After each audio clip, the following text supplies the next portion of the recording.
Royal Enfield তাদের bullet, classic, Hunter এবং Meteor বাংলাদেশের বাজারে লঞ্চ করার পর এই বাইকগুলো প্রচুর জনপ্রিয়তা পেতে সক্ষম হয়েছে। কিন্তু এই বাইকগুলোকে কম্পিট করার মতো সেরকম কোনো বাইক বাংলাদেশের বাজারে অ্যাভেলেবেল নেই। তাহলে কি অন্যান্য ব্র্যান্ডগুলো পপকর্ন নিয়ে বসে মজা দেখবে? উত্তর হচ্ছে না, এমনটা না।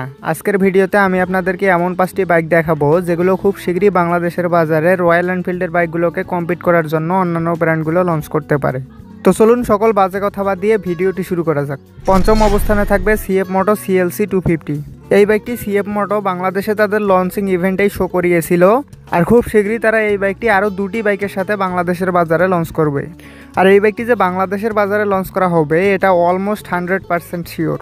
এবং আমার মনে হয় এই বাইকটি বাংলাদেশের বাজারে লঞ্চ করার পর রয়্যাল এনফিল্ডের বাইকগুলোর সাথে মোটামুটি ভালোই প্রতিযোগিতা করতে পারবে। যাই হোক, বাইকটির ফ্রন্ট টায়ার হিসেবে ব্যবহার করা হয়েছে 110/70 সেকশনের মোটা টিউবলেস টায়ার এবং পিছনে ব্যবহার করা হয়েছে 150/60 সেকশনের বিশাল মোটা টিউবলেস টায়ার।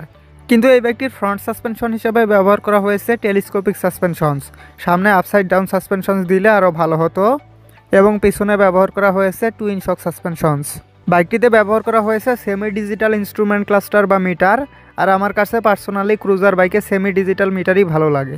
যাই হোক, এই মিটারে speedometer, odometer, trip meter, gear position indicator, service reminder, ABS indicator সহ সকল বেসিক ইনফরমেশন শো করে, কিন্তু আরপিএম মিটার নেই। একটা অ্যানালগ আরপিএম মিটার থাকলে আরও ভালো হতো। যাই হোক, বাইকটির ব্রেকিং সিস্টেম হিসেবে সামনে ব্যবহার করা হয়েছে 320 মিলিমিটারের বিশাল বড় ডিস্ক ব্রেক এবং পিছনে ব্যবহার করা হয়েছে 220 মিলিমিটারের ডিস্ক ব্রেক। তার সাথে আছে ডুয়াল চ্যানেল এবিএস। আর এই বাইকটির সামনে কিন্তু 4 পিস্টন ক্যালিপারের ব্রেক দেওয়া হয়েছে, যেটা সাধারণত 250 সিসি সেগমেন্টের বাইকে দেওয়া হয় না, কিন্তু পিছনে ডুয়াল পিস্টন ক্যালিপারেরই ব্রেক দেওয়া হয়েছে। বাইকটির ইঞ্জিন হিসাবে ব্যবহার করা হয়েছে 249 সিসির 4 স্ট্রোক সিঙ্গেল সিলিন্ডার 4 ভ্যালভের লিকুইড কুলড SOAC ইঞ্জিন। আর এই ইঞ্জিনটি সর্বোচ্চ 24.81 হর্স পাওয়ার এবং 20.5 নিউটন মিটার টর্ক উৎপাদন করতে সক্ষম, যার ফলে এই বাইকটিতে প্রায় 150 kilometre per hour top speed পাওয়া যায়, যেটা 250 সিসি সেগমেন্টের একটা ক্রুজার বাইক হিসেবে কিন্তু অনেক বেশি। আর বাইকটির ফুয়েল সাপ্লাই সিস্টেম হিসেবে ব্যবহার করা হয়েছে FI অর্থাৎ ফিউল ইনজেকশন সিস্টেম, যার ফলে এটা প্রতি লিটার পেট্রোলে 32 থেকে 35 কিলোমিটার পথ যাবে। ইন্টারন্যাশনাল মার্কেটে এটার দাম সিএফ মোটো 300 SR এর তুলনায় অল্প কিছু কম। সেই হিসাবে বাংলাদেশে আসলে এটার আনুমানিক বাজার মূল্য হবে 4,50,000 টাকা। স্যার, আপনি একটু বাইরে গিয়ে আবার ঢুকেন, আমরা আপনাকে দাঁড়ায় সম্মান করি। চতুর্থ অবস্থানে থাকবে হোন্ডা হাইনেস CB 350।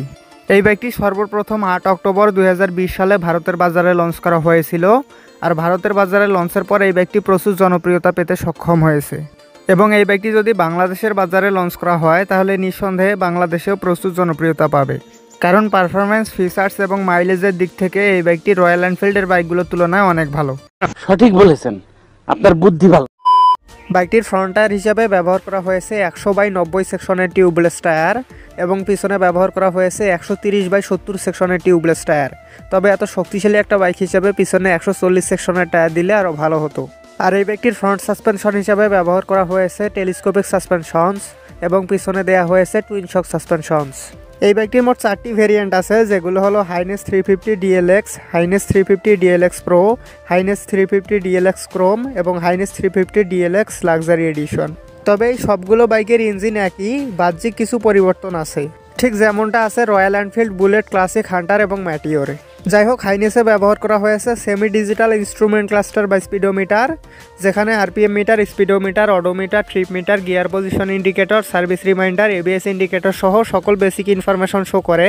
তার সাথে আছে ব্লুটুথ কানেক্টিভিটি, যার ফলে আপনি আপনার স্মার্টফোনকে এই মিটারের সাথে কানেক্ট করতে পারবেন এবং সেখানে কল অ্যালার্ট এবং SMS অ্যালার্ট সহ বেশ কিছু বেসিক ইনফরমেশন পেয়ে যাবেন।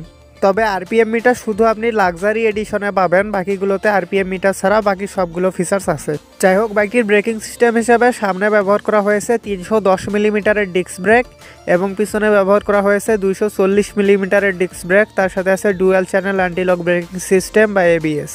হোন্ডা হাইনেস CB 350 এর ইঞ্জিন হিসেবে ব্যবহার করা হয়েছে 4 স্ট্রোক সিঙ্গেল সিলিন্ডার 4 ভ্যালভের এয়ার কুলড SOAC BS6 কমপ্ল্যান্ডের ফিউল ইনজেক্টেড ইঞ্জিন, যেটার ইঞ্জিন ডিসপ্লেসমেন্ট 348.36 সিসি। আর এই ইঞ্জিনটি সর্বোচ্চ 20.8 হর্স পাওয়ার এবং 30 নিউটন মিটার টর্ক উৎপাদন করতে সক্ষম, যার ফলে এই বাইকটিতে প্রায় 143 kilometre per hour top speed পাওয়া যায়, যেটা একটা ক্যাফে রেসার বাইক হিসেবে অনেক বেশি। মানে আপনি যদি রয়্যাল এনফিল্ডের 350 সিসি বাইকগুলোর সাথে তুলনা করেন তাহলে এটা টপ স্পিড প্রায় 20 কিলোমিটার পার আওয়ার বেশি। আর এটা স্বাভাবিক, কারণ এই বাইকটির দামও রয়্যাল এনফিল্ডের 350 সিসির বাইকগুলোর তুলনায় একটু বেশি। ভারতে এই বাইকটির বেস ভেরিয়েন্টেরই বর্তমান বাজার মূল্য 2,16,000 রুপি। সেই হিসাবে বাংলাদেশে আসলে এটার আনুমানিক বাজার মূল্য হবে 4,50,000 টাকা। কি বলছিস তোর মাথা নষ্ট। এরপর তৃতীয় অবস্থানে থাকবে টিভিএস রনিন। এই বাইকটিও টিভিএস রয়্যাল এনফিল্ডের বাইকগুলোর সাথেই কম্পিট করার জন্য তৈরি করেছিল। আর সর্বপ্রথম 6 জুলাই 2022 সালে লঞ্চের পর এই বাইকটি ভারতের বাজারে প্রচুর জনপ্রিয়তা পেয়েছে। এমনকি ভারতের সবচেয়ে বড় বাইক লাভার মহেন্দ্র সিং ধোনির কাছেও এই বাইকটি আছে। বলেন কি? বাইকটির ফ্রন্ট সাসপেনশন হিসাবে ব্যবহার করা হয়েছে আপসাইড ডাউন সাসপেনশনস এবং পিছনে ব্যবহার করা হয়েছে মনোশক সাসপেনশন।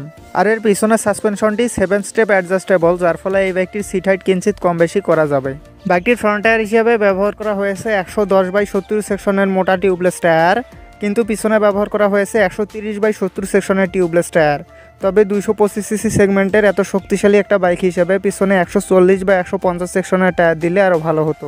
বাইকটিতে আছে ফুল ডিজিটাল ইনস্ট্রুমেন্ট ক্লাস্টার বা স্পিডোমিটার, যেখানে RPM meter, speedometer, odometer, trip meter, gear position indicator, service reminder, ABS indicator সহ এমনিতে তো সকল বেসিক ইনফরমেশন শো করে। তার সাথে আছে টিভিএস স্মার্ট এক্স কানেক্ট, যার ফলে আপনি আপনার স্মার্টফোনকে মিটারের সাথে কানেক্ট করতে পারবেন এবং সেখানে কল অ্যালার্ট এবং SMS অ্যালার্ট সহ বেশ কিছু বেসিক ইনফরমেশন পেয়ে যাবেন।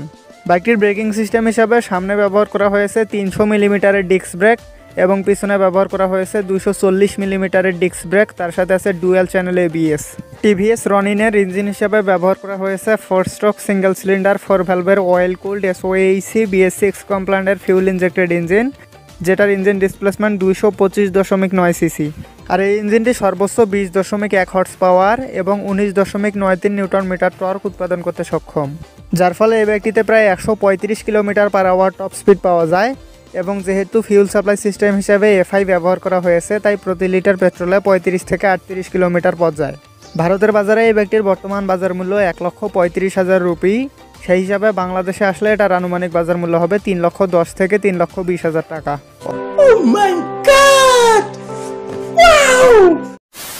এরপর দ্বিতীয় অবস্থানে থাকবে হোন্ডা CB300R। আসলে এই বাইকটি ক্যাফে রেসার, স্ক্র্যামলার বা ক্রুজার বাইক না, এটা একটা নেকেড স্পোর্টস বাইক, কিন্তু এটার লুকস অনেকটা স্ক্র্যামলার বাইকের মতো। আর কয়েকদিনের মধ্যেই ইয়ামাহা FZ25 বাংলাদেশের বাজারে লঞ্চ করা হবে। আর ইয়ামাহার পরে হোন্ডাও এই বাইকটিকে বাংলাদেশের বাজারে লঞ্চ করতে পারে। বুঝো না এই ব্যাপারটা। যাই হোক, এটারও ফ্রন্ট টায়ার হিসাবে ব্যবহার করা হয়েছে 110/70 সেকশনের মোটা টিউবলেস টায়ার এবং পিছনে ব্যবহার করা হয়েছে 150/60 সেকশনের বিশাল মোটা টিউবলেস টায়ার। আর বাইকটির ফ্রন্ট সাসপেনশন হিসাবে ব্যবহার করা হয়েছে গোল্ডেন কালারের আপসাইড ডাউন ফ্রগস এবং পিছনে ব্যবহার করা হয়েছে 7 স্টেপ অ্যাডজাস্টেবল মনোশক সাসপেনশন, যার ফলে এই বাইকটিরও সিট হাইট কম বেশি করা যাবে। বাইকটিতে আছে ফুল ডিজিটাল ইনস্ট্রুমেন্ট ক্লাস্টার বা স্পিডোমিটার, যেখানে RPM meter, speedometer, odometer, trip meter, gear position indicator, service reminder, ABS indicator সহ এমনিতে তো সকল বেসিক ইনফরমেশন শো করবে। তার সাথে আছে ব্লুটুথ কানেক্টিভিটি, যার ফলে স্মার্টফোন কানেক্ট করা যাবে। বাইকটির ব্রেকিং সিস্টেম হিসাবে সামনে ব্যবহার করা হয়েছে 296 মিলিমিটারের ডিস্ক ব্রেক এবং পিছনে ব্যবহার করা হয়েছে 220 মিলিমিটারের ডিস্ক ব্রেক। তার সাথে আছে dual channel anti-lock breaking system বা ABS।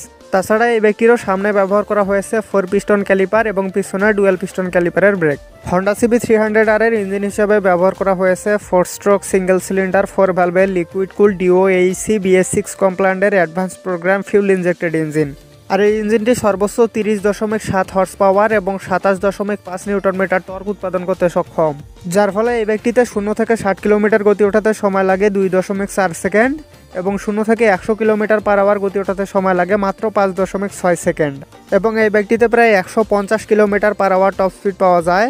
আর যেহেতু ফিউল সাপ্লাই সিস্টেম হিসেবে advance program fuel injection system ব্যবহার করা হয়েছে, তাই প্রতি লিটার পেট্রোলে প্রায় 30 কিলোমিটার পথ যায়। ভারতে হোন্ডা CB300R এর বর্তমান বাজার মূল্য 2,40,000 রুপি। সেই হিসাবে বাংলাদেশে আসলে এটার আনুমানিক বাজার মূল্য হবে 5,20,000 টাকা। মারো হামকো জিন্দা মত ছোড়ো সালো। সর্বশেষ প্রথম অবস্থানে থাকবে বাজাজ ডমিনার 400।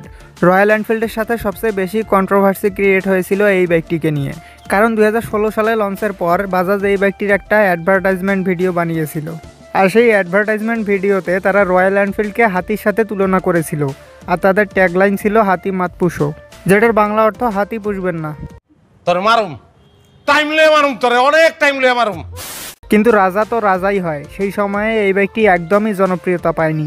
কিন্তু আপনি যদি প্র্যাকটিক্যালি ভাবেন তাহলে বাজাজ ডমিনার 400 কিন্তু রয়্যাল এনফিল্ডের 350 সিসির বাইকগুলোর তুলনায় অনেক ভালো। আর এবার যেহেতু বাংলাদেশের বাজারে রয়্যাল এনফিল্ড লঞ্চ করা হয়েছে, তাই বাজাজও খুব শীঘ্রই এই বাইকটি বাংলাদেশের বাজারে লঞ্চ করতে পারে। আর 400 নাম শুনে আবার ভাববেন না এটা 400 সিসির বাইক, আসলে এটার ইঞ্জিন ডিসপ্লেসমেন্ট 373 সিসি আর বাংলাদেশের সিসি লিমিট 375 সিসি পর্যন্ত। যাই হোক, বাইকটির ফ্রন্ট টায়ার হিসাবে ব্যবহার করা হয়েছে 110/70 সেকশনের মোটা টিউবলেস টায়ার এবং পিছনে ব্যবহার করা হয়েছে 150/60 সেকশনের বিশাল মোটা টিউবলেস টায়ার। আর বাইকটির ফ্রন্ট সাসপেনশন হিসাবে ব্যবহার করা হয়েছে আপসাইড ডাউন ফ্রগস এবং পিছনে ব্যবহার করা হয়েছে অ্যাডজাস্টেবল মনোশক সাসপেনশন, যার ফলে এই বাইকটির সিট হাইট কিঞ্চিত কম বেশি করা যাবে। বাইকটির নতুন ভেরিয়েন্টে ব্যবহার করা হয়েছে ফুল ডিজিটাল ইনস্ট্রুমেন্ট ক্লাস্টার বা স্পিডোমিটার, যেখানে RPM meter, speedometer, odometer, trip meter, gear position indicator, service reminder, ABS indicator সহ এমনিতে তো সকল বেসিক ইনফরমেশন শো করে। আর 2025-এর নতুন ভেরিয়েন্টে ব্যবহার করা হয়েছে ব্লুটুথ কানেক্টিভিটি, যার ফলে আপনি আপনার স্মার্টফোনকে এই মিটারের সাথে কানেক্ট করতে পারবেন। কিন্তু এই বাইকটির পুরনো ভেরিয়েন্টে ব্লুটুথ কানেক্টিভিটি বা গিয়ার পজিশন ইন্ডিকেটর ছিল না। বাইকটির ব্রেকিং সিস্টেম হিসাবে সামনে ব্যবহার করা হয়েছে 320 মিলিমিটারের ডিস্ক ব্রেক এবং পিছনে ব্যবহার করা হয়েছে 230 মিলিমিটারের ডিস্ক ব্রেক, তার সাথে আছে dual channel anti lock braking system বা এবিএস। বাইকটির ইঞ্জিন হিসাবে ব্যবহার করা হয়েছে 4 স্ট্রোক সিঙ্গেল সিলিন্ডার 4 ভালভের লিকুইড কুল ডিওএইচসি BS6 কমপ্লায়েন্টেড triple spark fuel injected engine, যেটার ইঞ্জিন ডিসপ্লেসমেন্ট 373.3 সিসি। কিন্তু এটার একটা 250 সিসির ভেরিয়েন্ট আছে, যেটা নিয়ে আমি বিস্তারিত ভিডিও তৈরি করেছি, আর ভিডিওটি আপনারা ইন্ডি স্ক্রিনে পেয়ে যাবেন। যাই হোক, ডমিনার 400-এর ইঞ্জিন সর্বোচ্চ 39.42 হর্স পাওয়ার এবং 35 নিউটন মিটার টর্ক উৎপাদন করতে সক্ষম, যার ফলে এই বাইকটিতে প্রায় 176 kilometre per hour top speed পাওয়া যায়। আর ফিউল ইনজেকশন সিস্টেম ব্যবহার করায় প্রতি লিটার পেট্রোলে প্রায় 30 কিলোমিটার পথ যায়। ভারতের বাজারে এই বাইকটির বর্তমান বাজার মূল্য 2,26,000 রুপি। সেই হিসাবে বাংলাদেশে আসলে এটার আনুমানিক বাজার মূল্য হবে 4,50,000 টাকা। তো এই ছিল আজকের ভিডিওটি ভালো লেগে থাকলে একটি লাইক অবশ্যই করবেন এবং এরকমই বাইক রিলেটেড ভিডিও পাওয়ার জন্য চ্যানেলটি সাবস্ক্রাইব করে বেল নোটিফিকেশনটি অন করে রাখবেন। Ride safe for ride again, see you in the next video.